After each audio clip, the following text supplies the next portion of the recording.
ఢిల్లీలో కేంద్ర మంత్రి నిర్మలా సీతారామన్తో ఏపీ సీఎం చంద్రబాబు సమావేశమయ్యారు. పొగాకు రైతుల సమస్యలతో పాటు రాష్ట్రంలో పరిశ్రమల అభివృద్ధిపై చర్చించారు.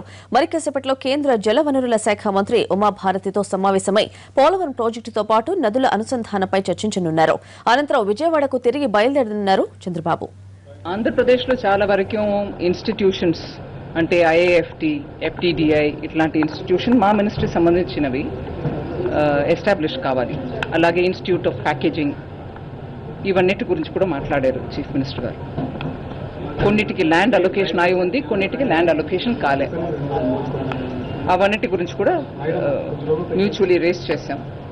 త్వరలో మా టీమ్స్ని కూడా పంపించి ఆ ఇన్స్టిట్యూషన్ సెటప్ చేయడానికి కావాల్సిన స్టెప్స్ తీసుకుంటామని చెప్పాం. అది ఒకటి.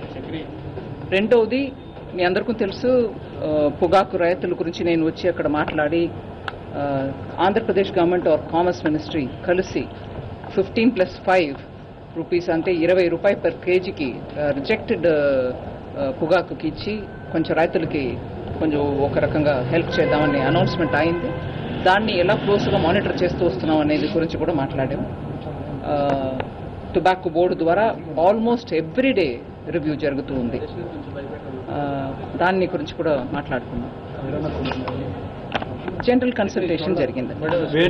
కొన్నిటికి ఇచ్చిన ల్యాండ్ సరిగా ఉందా లేదా అనేది టీం వెళ్ళి చూశారు. అది కాదు ఇంకో ల్యాండ్, అట్లా ప్రాసెస్ జరుగుతుంది. సో దీనికి ఇచ్చేసారని చెప్పడానికి లేదు, ఇవ్వలేదని చెప్పడానికి కూడా లేదు. మొత్తం ఎన్ని ఇన్స్టిట్యూట్ వాటి పేరు చెప్తారు? అదే ఇండియన్ ఇన్స్టిట్యూట్ ఆఫ్ ప్యాకేజింగ్ అంటే మా మినిస్ట్రీ సంబంధించిన విషయం కూడా చెప్తాను. Indian institute of packaging, Indian institute of foreign trade, ఇవి రెండు ఇన్స్టిట్యూషన్. అది కాకుండా లెదర్ హబ్ అనేది నెల్లూరులో పెట్టాల్సినది గురించి ఆల్సో డిస్కషన్ జరిగింది.